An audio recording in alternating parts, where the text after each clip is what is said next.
Hello and welcome to another edition of Sega Sundays. My name is Justin Towell, aka Cat Gone Crazy. Today we are playing the Game Gear version of Super Monaco Grand Prix, and after that we'll take a look at the Master System version as well.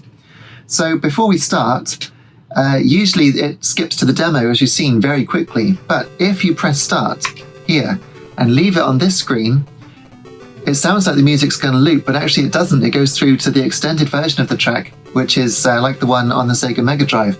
And it's worth listening to. I'll talk in the meantime for one specific bit that sounds very much like the kind of electric guitar solo you'd find in 80s hair metal.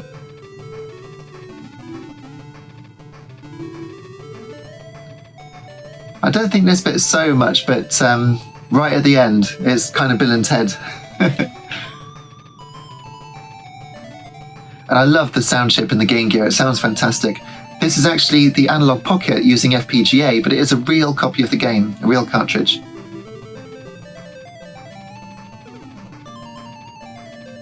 Here it comes, wait for it.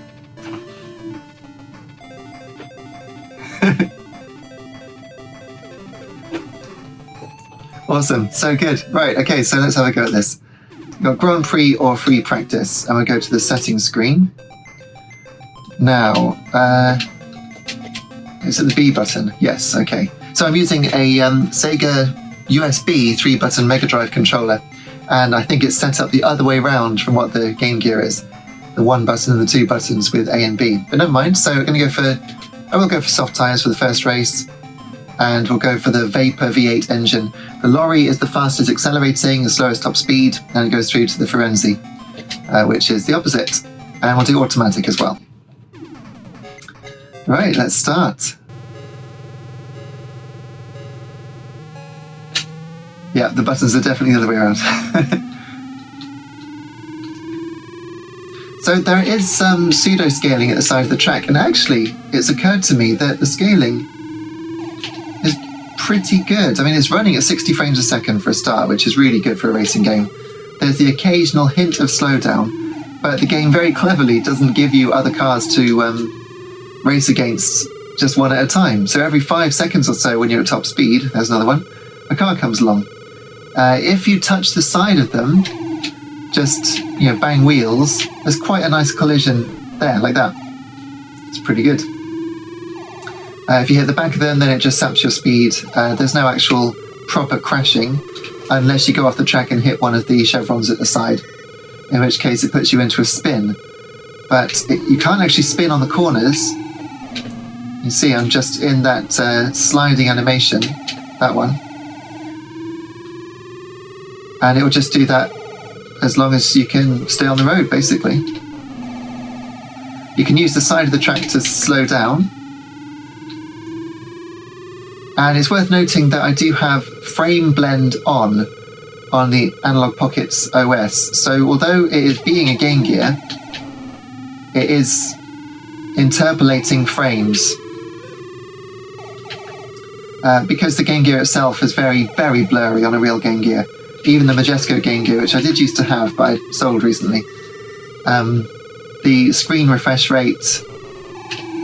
Well, it's more of the ghosting. The refresh rate is fine, because you can actually see the flashing red and white there of the curbs. But it's also got a lot of ghosting, so everything's got a trail behind it. So anything that kind of emulates that is pretty good. But FPGA isn't emulation, apparently. It really is being a Game Gear. It's just that I get to record it in 1080p rather than off the screen, so I'm sure you'd rather have it this way. I would.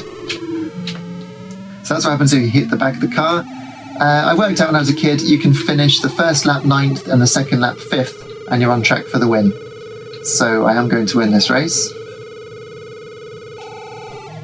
That's what happens if you hit something at the side. The tyres actually go off as you go, which is why that happened. And that just slides you across the track faster every time you come round, basically. Right, we'll do one more. Let's change the setting. Should we see what it's like with the... I'll leave that on auto. And then the Firenze engine. Let's try this. So we're going to try... Oh, it's not changing because it's the wrong button. There we go, Firenze. I'll try Type 2. So this should be really difficult to control because the tyres are hard, the wing has got less grip, and the engine has got less acceleration. So this should be significantly harder. But we'll see.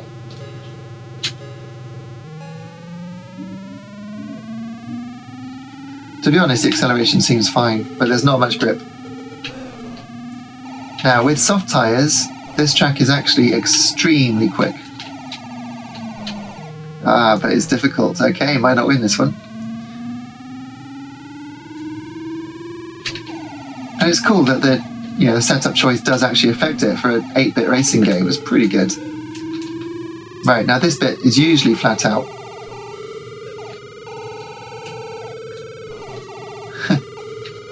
Yeah, it's still great fun. It's really fast, isn't it? Wow, hear the engine note going up. That's the famous or infamous Tamburello corner that claimed Ayrton Senna's life, and almost Gerhard Berger's, also Nelson Piquet's. I think someone else, was it Nakajima? Someone else had a really nasty accident there as well. Don't think it was Nakajima. Anyway, classic Sega fun.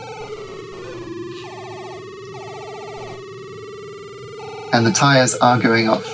You can't pit, interestingly. But I'm second already, so I think probably going to win this race, it's safe to say. The brakes are reasonably responsive. There's no actual setting for the brakes.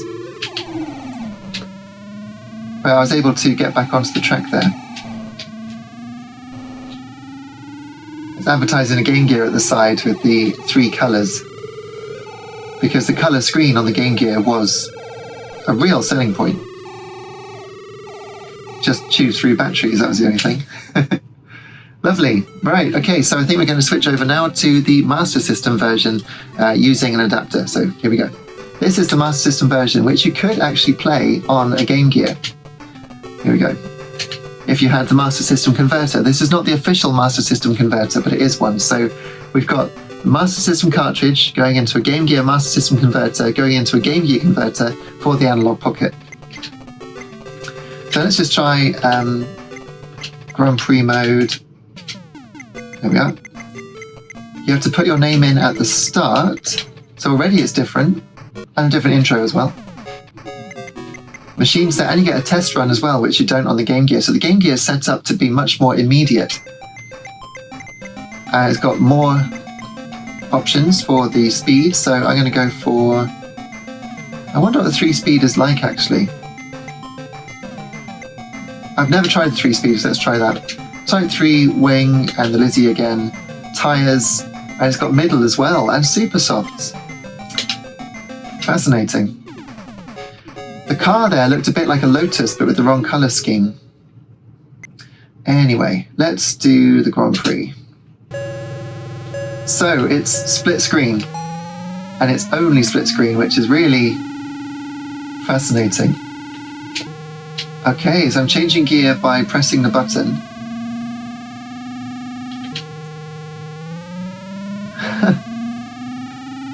That's really bizarre, isn't it? And then you have to, you spin if you slide for too long on the Master System version. Doesn't happen on the Game Gear. And it takes forever to get the car across the track. Really odd. Look at that. Look, so slow.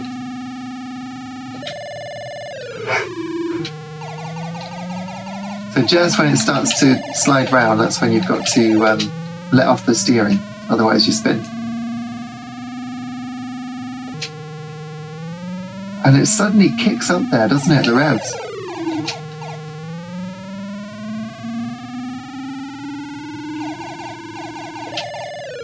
There's the hairpin now, I know that much.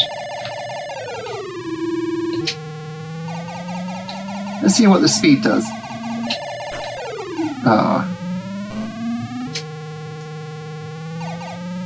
Okay, so hovering around 50. Oh, but it doesn't, when the sound kicks up, you hear it suddenly rise. That's not reflected in the speed. But I'm not sure about the Formula 1 car with a 3-speed gearbox. That's ridiculous. It's like the Williams in 1991, am I right?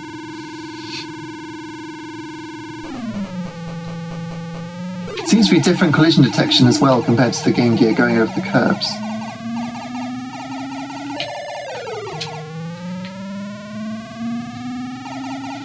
And how long are the races? It says lap 1. I guess it'll be 3. I just can't get over how slow it is to get across the track. Anyway, somehow I am 9th by the end of the first lap. In fact, I'm going to be 8th. So there's still a chance of winning this race.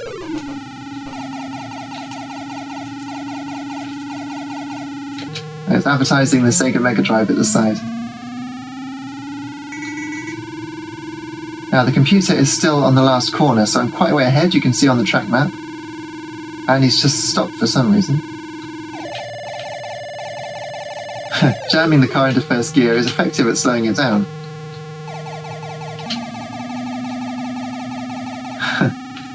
And I don't think I've ever won a race on this. I've never persevered as much, but this 3-speed gearbox is actually helping me quite a lot.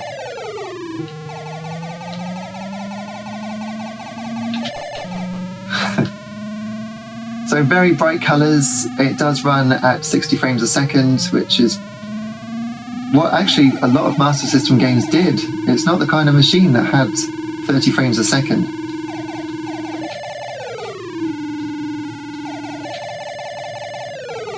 But it is so much slower than the Game Gear. So the Game Gear version is obviously meant to be pick up and play immediacy. So you don't have to worry about as many settings on the car, you don't have to worry about testing the car, you don't have to worry about spinning on the corners, you can just blast it around and enjoy it. But this is a much deeper experience in some ways. Not as deep as the sequel.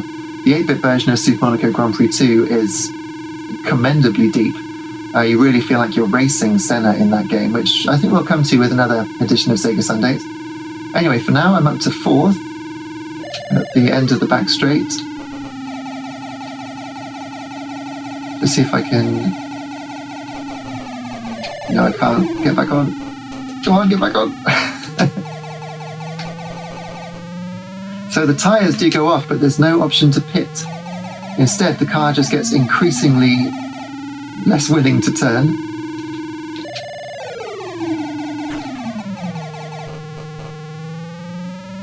I quite like the spins. I would have really liked it at the time because a spin would have been a realistic thing that you saw quite a lot in the late 80s and early 90s. Formula 1 cars would spin quite frequently on corners, but you don't really get that anymore. You still do occasionally, Charles Leclerc usually. Okay, so end of lap 2, we're in 3rd place. So with 1 lap to go, I think we will win. But as I say, I've never seen that before, so it'll be interesting to see what happens. So in the comments, did you play this? Did you play this in the early 1990s? The Master System version? Did you play it with a friend? Did you play it single player? Was the split screen something that you loved or something that you loathed? Because personally, I wouldn't have liked it when I was smaller. Because I feel that the split screens just compromise the sort of... well, the way that the game encompasses you, you know, surrounds you, envelops you. I wanted to be enveloped by my racing games in terms of being there and the whole screen around me, but this isn't like that, is it? Now, Computer Car is actually catching up to me.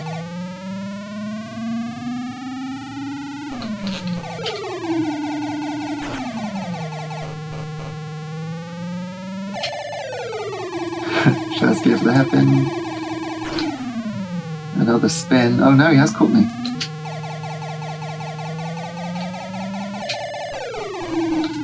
And the tyres have definitely gone off, but with the long straight now we might make it up to 2nd.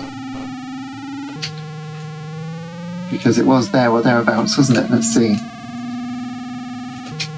Quite an interesting end to the race. Computer's just been overtaken.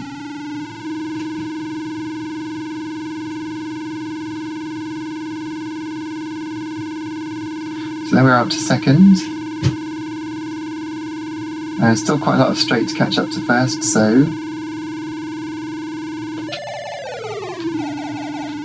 try and keep some speed through the corner, but I don't think that's going to be possible. Just hanging on in there. The tyres have still got some life. Gonna try and take this flat out. Yes, okay, so if it's going to be there, it's got to be now. Can't see them. Come on, we can win. Go on, there it is. Right, as long as I can slow down for the last corner and get around it. And that's way, way longer and harder than it is on the Game Gear. There we are, won the race. So that's never happened before. Let's see what happens then. J Herbin, which is obviously Johnny Herbert. Oh, the computer is fourth. Oh, I see, that's the computer, that's the other player. And then we get the league table, which shows you, let's see, 1, 2, 3, 4 through 9. And then to 6, oh, I see, they've had to put the 1 for 10 and 11 over the top. That doesn't look great, does it?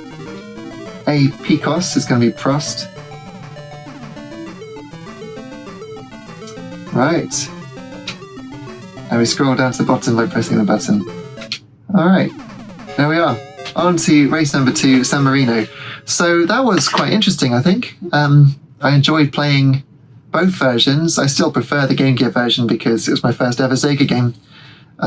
First proper console game. I had a few on Spectrum, but there was stuff like Outrun, and that was not a good conversion if you've ever seen Outrun on Spectrum. So yeah, my introduction to proper Sega gaming was Super Monaco Grand Prix. So there we go. Hope you enjoyed it. Check out the playlist for more Sega Sundays fun, and I'll see you again very soon. Take care until next time. Cheers.